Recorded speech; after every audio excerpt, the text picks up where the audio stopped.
Сайн байцгаана уу? Social class эхэлж байна. За би оюун зул байна.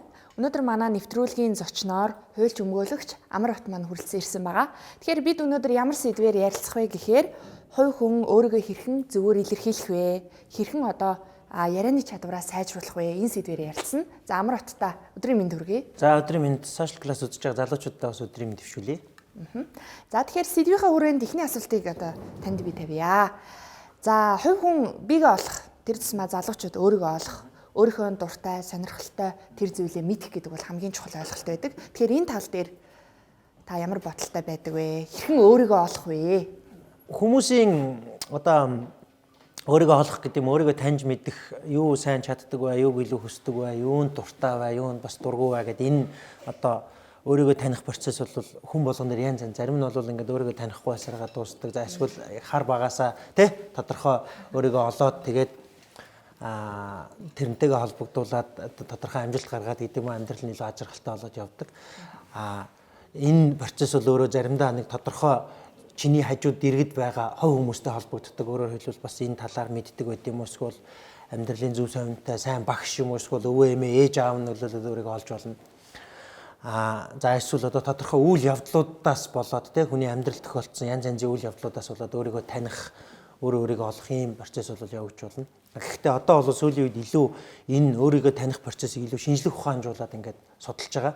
Өөрөөр хэлбэл маш олон төрлийн өөрийнхөө үнэт зүйл, үзэл бодол, итгэл үнэмшил, чаддаг юм, чаддгүй юм, энийг тодорхойлох юм олон төрлийн яг шинжлэх ухааны үндэстэй тестүүд байдаг. Тэгээд ингээд үнэлгээнүүдийг гаргадаг, өөрт нь өөрийг нь одоо таньж олуулдаг. За тэгээд дээрэс нь өөрийгөө олохтой холбоотой асуултуудын, шинжлэх ухааны судалгаануудын маш олон төрлийн номнууд бас гарсан. Энэ чиглэлээр одоо зөвхөн ажилтдаг юм сэтгэл судлаач судалгааны төвүүд төр бол их байдаг. Тэгэхээр ер нь бол өөрийгөө олох хүн бол ингээд одоо гэр бүлээ сонгох, мэрэгчлээ сонгох, тэгээд ямар компанид ямар хамт олонтой ажиллах уу гэдэг энэ чухал шийдвэр гаргах мөчүүдэд өөрийгөө олсон байх тусмаа илүү одоо зөв сайн шийдвэр гаргах, тэр шийдвэрийнхаа эерэг үр дүнг урт хугацаанд одоо амсах ийм л одоо үр ашигтай, ач холбогдолтой л гэж бол харж байгаа. Тэгэхээр миний хувьд бол одоо миний бодлоор өөр дээрээс гисэн бодоод үтсэн. Өсвөр насндаа найз нөхдөд аяух нөлөөлчихсөн, тийм ээ. За тэгээд оюутан болоод одоо ч гэсэн ингээл залуучтай холбоонд ажиллаад ингээл явж байхад бол яа харахгүй найз нөхөд хүрээлэл хамт олон бол яг өөрийгөө олоход би хэм бэ, би юу сонирхдаг вэ, би юун дээр илүү төвлөрж ажиллах хэрэгтэй вэ гэхэд нөлөөлөх юм шиг санагддаг юм. За тэгээ хоёулаа одоо яг гол ярианыхаа сэдв рүү оръё. За ер нь бол ийм ярих чадвар гэдэг бүр тодтогоод хэлбэл илтгэх чадвар гэдэг өөрөө хувь хүнд төрөлхийн байдаг чадвар уу, нөгөө эцэг эхээс удамшина гэдэг шиг аль эсвэл энийг хүн өөрөө суралцаж өөрийгөө дадлагжуулж олж авдаг юм чадвар юм уу? За энэ дээр бол одоо 2000 жилийн өмнө хамгийн анх одоо Аристотелийн риторика гэж ном одоо биднэрт өвлөгдөж ирсэн номнуудаас хамгийн эртнийх нь 2000 жилийн өмнө анх хүн төрлөختөн одоо ярих ур чадрын тухай ярьж ижээ. Илтгэх ур чадвар бол ийм ач холбогдолтой ингэдэг тэгдэг ийм. Тэгээ энд одоо бичиж өгүүлснээр тэгээ энэс хойш судлаачдын бичснээр нэгдүгээрт бол ийм төрмөл өөрийн угаас заягдмал ярих чадвар сайтай хүмүүс байдаг. За тэгээд энэ хүмүүс одоо шилбэл хэрвээ өөрийгөө зөвөр ойлгуулж чадах юм бол илтгэгч энтер гэд нэр аавн буруугаар ойлгуулах юм бол одоо чалчаа яриа гэд ингээд өөрийнхөө хүрээл дотор ингээд хамгийн буруу юм имижийг аваа явдаг. Тэр энэ бол нэгдүгээрт бол төрөлхөөс өгөгддөг зүйл. Гэхдээ хэрвээ одоо ярих чадвар төдийл хөгжөөгүй буюу одоо сэтгэл зүйн хэллэгээр бол интроверт буюу дотгошоо өөрийгөө сайн үгээрээ илэрхийлж дадаагүй, дасаагүй ийм хүмүүс бас байдаг. Эсвэл экстраверт буюу гадагшаа хүмүүстэй ийм харилцах чадвар өндөр хэрнээ дандаа тэрэн дээр ингээ алдчихад байдаг Нэг үг хэлээл юу ч бодог байж гал хүн гомдоцсон, уурлуулсан, шал өөр утгаар бодсон үг нь хүнд их өөрөөр очсон ч юм ингээд ярианы эвдүүд суралцааг бол энийг техникээр арга замаар суралцах явцдаа бий болох боломжтой гэж үздэг. Гэхдээ мэдээж энд ийм хичээл зүтгэл тэгээ хамгийн гол нь тухайн хүн нөгөө ур чадвар гаргахаас гадна өөртөө үүсгэсэн байгаа ханыг давж гарах тэрийг нураах нь аягүй чухал. Яг гэвэл ер нь бол ингээ хүн 1-2 удаа ярианаасаа болоод алдчихараа тэгээд 3 дахьаас эхлүүлээд энэс айгаад зүгтаагаад эхэлчихдэг. Тэгээд дотор нь одоо би ярьж чаддгүй, би ярих юм бол алддаг, намайг ярихаар хүмүүс сонсдгоо гэдэг юм уу, ийм айцын ханууд бий болоод энэ хан нь өөрөө нөгөө хүнийг бүр илүү одоо ярьж чадахгүй болох, эсвэл ярианы үед сандралын нэмэгдүүлээд алдах магадлалыг нэмэгдүүлээд явждаг. Учираас суралцж байгаа тохиолдолд эхлээд өөрийнхөө сэтгэл зүйн асуудлыг шийдвэрлээд дараа нь техникийн асуудлуудаа суралцаад ингээд элтгэх ур чадвар суралцах боломжтой гэж бол үздэг. За энэ ихт одоо гэдэг би ингээд эхлээд байгаа юм шүү дээ. Яг энэ элтгэх ур чадвар судлаад тэгээ энэ чиглэлээр сургалт хийдэг, энэ чиглэлээр ном бичсэн, энэ чиглэлээр одоо олон жил ажиллаж байгаа хүмүүсийн зөвлөгөөнүүд ер нь бол ийм хоёр чиглэлтэй байдаг. Тэгэхээр хоёулаа яриагаа бүр илүү энгийн төвшөнд одоо сошиалар бид нарыг үзэж байгаа залуучууд руу илүү хандуулах хэрэгтэй байна л да. Би яагаад эхний асуултыг одоо нөгөө хувь хүн өөрийгөө олох вэ гэж тавьсан бэ гэхээр залуучууд маань бүгдөө өөр өөрсдийн гэсэн юм гоё хобби сонирхолтой тэр сонирхлынхаа дагуу чаддаг зүйлийнхаа дагуу авьяас бэлгийнхаа дагуу ямар нэгэн зүйлийг эрхлээд ажилч хөдөлмөрөд хувийн ч бай, хувьсгалын ч бай, төрийн ч бай ажлууд хийгээ явж байгаа ах зарим залуучууд маань бас суралцж байгаа энэ чиглэлээр тийм ээ. Тэгэхээр энэ хүмүүс маань бол нэг ёсондоо бас өөрийгөө олох анхны шатаа бол тавьсан байгаа гэсэн үг шүү дээ тийм ээ. За тэгээ энэ тохиолдолд хамгийн анхан шатны энэ хүмүүс байх ёстой чадвар хийж байгаа ажлаа болон өөрийгөө бусдад таниулах сурталчилахад нэг номер тавигддаг зүйл бол энэ бид хоёрын яриад байгаа энэ ярих чадвар, өөрийгөө илэрхийлэх чадвар. За тэгэхээр энэ зүйл бол заяагдмал байдаг юм байна. Бас нөгөө талаасаа хувь хүн өөрийгөө чадахчул суралцж болдго юм байна.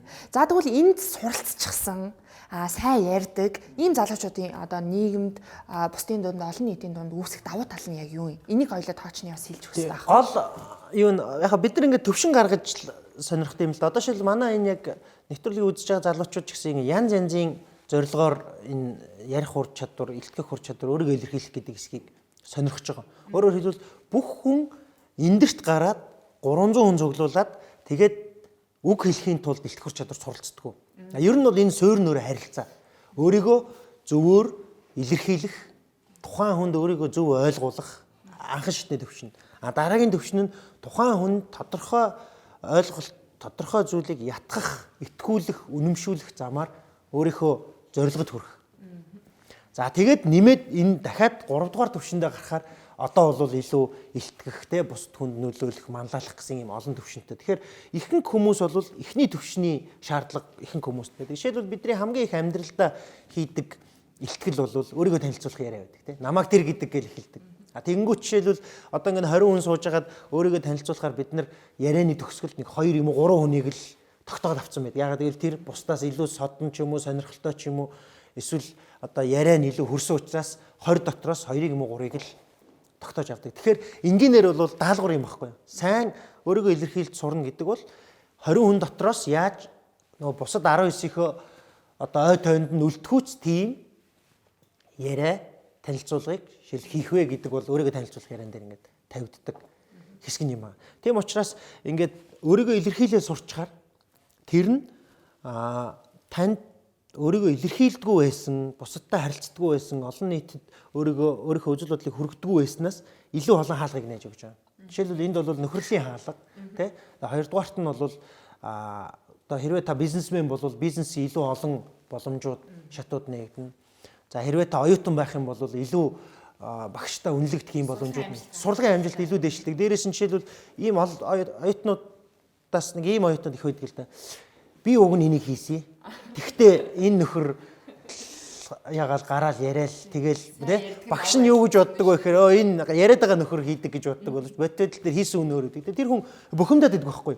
Энэ юм одоо ингээ ярьдгаараа дулдуудаад ингээд одоо миний боломжийг авчлаа гэж бодож байгаа боловч яг үндэ тэр яриад байгаа нөхрийн буруу биш байгаа байхгүй. Хийсэн юм бол одоо тэгээ тэрийг гараад ярих уг нь өөрийнх нь л хэсэг одоо зорилго нь хэрвээ тэр хүн байсан бол хийгээд дээрэс нь ярьсан бол бүр илүү гарч ирэх байсан байлаа гэж. Дээрэс нь ярих ур чадвар бол энэ бол бас удирдагчдын хамгийн гол зэвсэг байдаг. Тэ хүндрэлтний дөхөнд ийм одоо хөгжлийн бэрхшээлтэй гэж одоо бид нэр томьёолдог ийм удирдагч зөндөө байсан. Зарим нь бол одоо юу гэдгийг тулгуур ихний бэрхшээлтэй юм уу, доглон ч юм уу те эсвэл бол нэг нүдэн сохор гэл бид нар түүхэнд ингээл доглон төмөр одоо сохор тим юм гэл ингээл нэрлдэг. Гэхдээ хэзээ ч хэлгүй удирдагч байгаа. Тэгэхээр удирдагчийн өөрийнх нь гол одоо бусдыг байлдан дагуулж итгүүлж үнэмшүүлдэг зэвсэг нь бол өөрөө хэл яриа. Тийм учраас энэ тий манлайллын бас суурь нь болдог. Тийм учраас ингээд энэ ур чадварт суралцчихаар одоо та 5 алах байсан бол 7 8 яг 5 алах хэмжээний хөдөлмөр гаргаад 7 8 алхам давхар хийх болцоогоо бол бүр товчхондоо бол та одоо ингээд үеийнхэн залуусаас хэрвээ та ярианы чадварт суралцаад өөрийгөө зөв илэрхийлээ сурчих юм бол 1 2 3 алхмаар урд нь явах нэ л гэдэг санаа гэж тийм тийм. Тэгэхдээ нөгөө талдаа бас нөгөө анзаарах асуудал нь одоо шилбэл бид нар ингээд хитрхи их яриаг одоо manipulation гэж нэрлэдэг.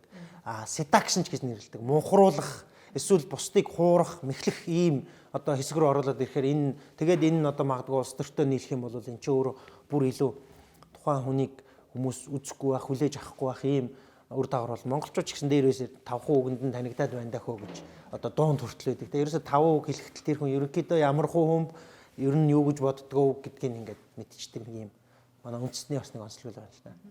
За тэгэхээр манай амар утгач чи одоо бараг 10 гаруй жил энэ элдэх хурлын чиглэлээр багшилж байгаа. Утгын ангирыг сургууль олон жил багш хийсэн. Тэгэхээр одоо энэ сэдв бол одоо юу гэдгийг маш том сэдв. Тэрийг бол бүгд мэдж байгаа. За тэгэхээр одоо юунаас эхлэх вэ? Залуучууд маань юунаас эхлэх вэ? Бид хоёрыг үзэж байгаа энэ нэвтрүүлгийн маань үзэж байгаа залуучуудын хувьд бас та хоёрын ярьсан шиг сайн ярьдаг хүмүүс байгаа. Ярих суралцах асар их хүсэлтэй залуучууд бас байгаа. Тэгэхээр юунаас эхлэх вэ? Яг нөгөө саяны таны хэлсэн энэ юунуудаас нь төвшнгөөс ямар төвшөнд байгаа вэ гэдгээс хамаарат юу хийх вэ гэдэг нь бол жоохон өөр байдаг. Жишээлбэл яг ингээд энийг асуудал гэдээ бодсон нэг хэсэг байгаа. Ер нь бол энэ хэсгүүд их одоо ингээд сургалт энэ төр хийж яхад бол сургалтанд сууж байгаа хүмүүс ихэнх нь дандаа айцтай байдаг. Өөрөөр хэлбэл би ярьж чаддгүй, намайг хүмүүс сонсдгүй, эсвэл хин нэгнийг харахаараа сандардаг, олон хүний өмнө гарч ирэхээр яагаад ч юм айдаг гэдэг ийм хэсэг байдаг. Энэ хэсэг бол илүү өөрийнхөө энэ сандралтайгаа ажиллахаас эхлэх ёстой.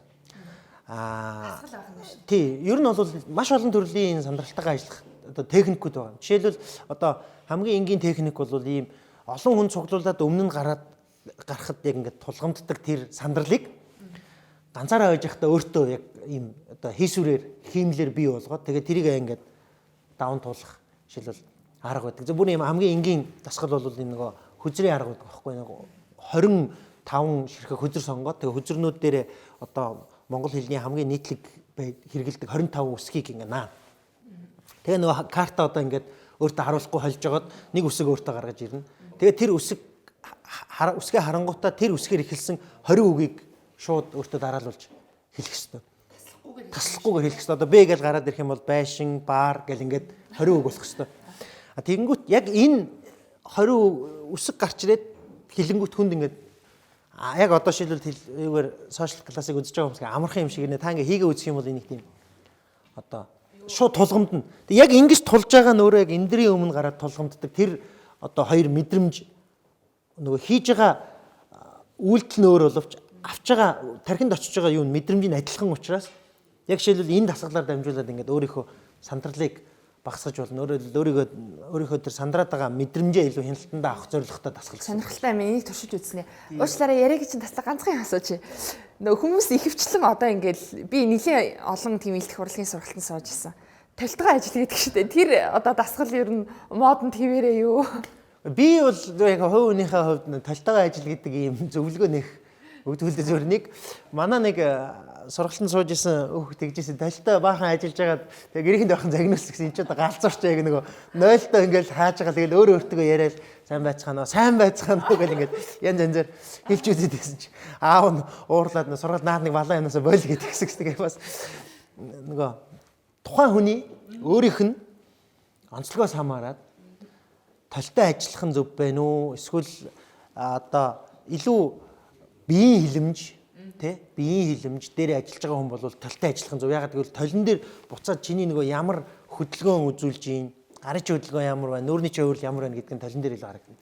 Гэтэл дуу хоолойн дээр ажиллаж байгаа хүн бол толтойгоо биш уцтайгаа ажил гэж зөвлөнө. Ягаад гэвэл рекордоо хийгээд өөрийнхөө дуу хоолойг бичиж аваад буцаагаад сонсоод тэр дуу хоолойн дээр гарч байгаа алдаануудаа харна гэсэн үг. Илүү агуулга дээр ажиллаж байгаа хүн бол алхаатайгаа ажил гэж зөвлөнө. Ягаад гэвэл хүн нөгөө явж байхдаа ярьж явах дасгал бол илүү зогсож байгаад ярихаас илүү сэтэл санааг илүү сайн төрүүлж өгч идэг ч юм те. Алхаж байхдаа ярьж үзэх. Алхаж байхдаа өөрийнхөө ялангуяа гадуур ингээд алхаж байхдаа өөрийнхөө нөгөө ярих байгаа сэдвийнхээ хүрээнд тэр сэдвэрээ ингээд ярингаа бэлтэнэ гэсэн үг те. Энэ үед бол нөгөө бие тарих хоёр зэрэг ажиллаж байгаа учраас илүү бүтээмж нь ярианы бүтээмж тэгээ шинэ санаа танд орж ирэх нь илүү сэрэг байдаг гэдэг ч юм. Тэгэхээр нөгөө юутайгаа ажиллаж байгаа вэ гэдгээс хамаарат тойл юм уу, эсвэл одоо утас юм уу, эсвэл алхаан дундаа юм уу гэдгээ бол шийдэн. Тэр хүн болгон дээр нь арай жоохон өөрөөлтөж жоохон тийм нийтлэг юунууд дасгалууд бол цөөх.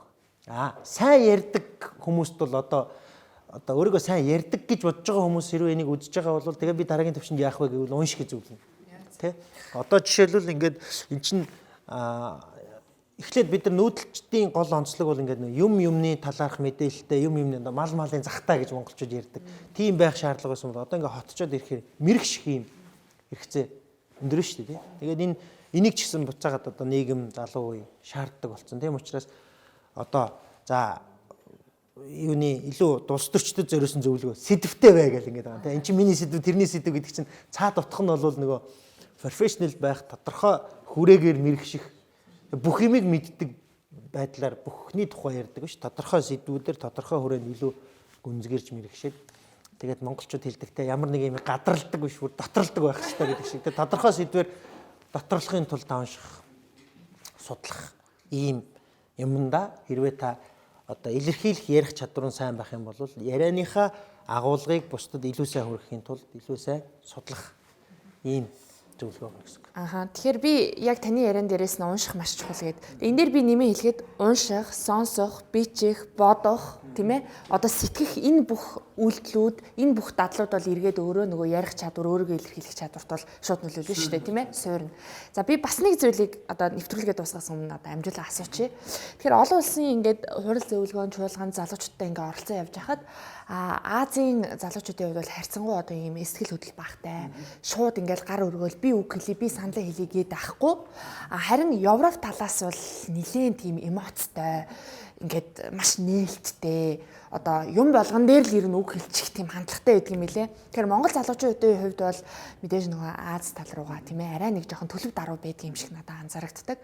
Тэгээд энэ бол бас нөгөө аюул олон зүйл нөлөөлөд байгаа юм л да бидний нөгөө соёл, заншил бүр одоо магадгүй бүр сайн яриулын бидний ууж байгаа ус энэ оршин байгаа энэ газар бүх юм нөлөөлдөг л баг л та. Тэгэхээр энэ сэтгэл хөдлөл гэдэг зүйл ер нь энэ ярих чадвартай өөрийгөө илэрхийлэх чадвартай хэрхэн холбогддог юм бэ? Энийг барих хэвээр мó гоё ингэ нээлттэй байх хэвээр мó? Ер нь бол сэтгэл хөдлөлттэй холбоотой ярих ур чадвар бол гурван одоо юмны нийлбэр гэж үзээд байгаа юм да. Илтгэл, илтгэгч, сонсогч гэдэг одоо энд ингээд харуулсан байна тий. Тэгэхээр энэ илтгэгч буюу өөрийгөө бэлтэж байгаа энэ хэсэг дээр чинь бол сэтгэл хөдлөлийн хүчин зүйлүүд их харагддаг. Зүгээр яг илтгэгч болж өөрийгөө бэлтгэж байгаа тохиолдолд юу гэж үздэг вэ гэхээр энэ өөрийнхөө сэтгэл хөдлөлийг аль болох хянжих хэрэгтэй. Тэгэхдээ энэ хүний сэтгэл хөдлөлтөө их сайн ажиллах хэрэгтэй. Өөрөөр хэлбэл өөрийнхөө сэтгэл хөдлөлийг хяналттай байлгах замаар сонсогчийг сэтгэлийг хөдөлгөх процесс. Тэгэхдээ нөгөө ямар ярианы ямар төрлийг та хийх чинь гэдгээс хамаарат сэтгэл хөдлөл дээр илүү тулгуурлаж ярих уу эсвэл тулгуурлаж ярихгүй байх уу гэдэг нь сонгогдно. Жишээлбэл одоо ярианы нэг төрөл байна л да. Тусгай яриа буюу одоо хүндтгэлийн, талархлын, эмгэнлийн, ерөөлийн, урмын гэх тийм нөгөө баяр ёслолын үед дээр байгаа энэ яриа бол илүү сэтгэл хөдлөлтөөр тулгуурлахад бол зүгээр байдаг бол мэдээлэх юм уу үзүүлэн таниулах яриа бол ялангуяа өөрийнх нь сэтгэл хөдлөл бол бага байх хэрэгтэй гэж үздэг. За энэ саяны таны хэлдэг нөгөө дорны өрний хоёр соёлын ялгаа бол илтгэх ур чадвар дээр харагддаг. Өрнийхэн буюу Европоос салаалаад Америк одоо Австрал тэ энэ өрний соёл бол өөрөө угаасаа хувь хүнийг аль болох нээлттэй байлгах, үзэл бодлоо илэрхийлэх энийг багаас нь сургаад дээрэс нь ерөнхий боловсролын сургуульд нь public speaking, debate-ийн хичээлүүд ороод ингээ явчихаар бол маш сайн өөрийгөө илэрхийлэхдээ нэлээд юм эмоцтой илэрхийлдэг. Дээрэс нь одоо шилбэл Америкийн өөрийнх нь улс төрийн соёл бол ерөөсөө debate, speak гэдэг хоёр юмар л улс төрчийг байнгын үнэлж идэг тий. Одоо шилбэл бүгд найрамдах намын юм ардсан намын гол хурлуудынх нь хамгийн гол хэсэг нь бол тэр одоо гол илтгэгч байдаг. 2006-7 оны үед Барак Обама яг тийм илтгэл 15 минутын илтгэл танилцуулаад тэр нь өөрөө нэгдсэн улсын ерөнхийлөгч болоход нөлөөсөн байдаг юм. Манай дорны үндэстнүүд юм болохоор соёл нь өөр. За соёл нь юугаар өөр вэ гэхээр бүр юутай аль болох нөгөө өөрийнхөө сэтгэл хөдлөлийг бага илэрхийлээд үгний чинь утган дотор нь утга тэрний цаана дахиад утга байх юм бол чи өөрийгөө сайн илэрхийлж байна гэж үздэг. Энэ нөгөө одоо күнзийн суртал бичиж барьж байгаа юмнууд тэгээ манай монголчуудын одоо жишээлбэл Чингис хааны тавьж исэн одоо 36 минутын ихтгэл гэж бид нэрсээ өвлөгдөж ирээг байгаа юм л та. Тэгээ өвлөгдөж ирсэн юмнууд нь ийм сургаал зүрц зүг цогтын хадны бичих ч юм уу эсвэл нөгөө мандахаас цаатны юу гэхээр илүү өөрийнхөө үзэл бодлыг мөртөд оруулаад шүлэг болгоод эсвэл зүрц зүг болгоод ингээд илэрхийлдэг. Аль болох баг текстэн дотор их утга санаа оруул гэдэг ийм одоо зарчмаар соёл нь өөрөө ингэж нөлөөлдөг байжээ.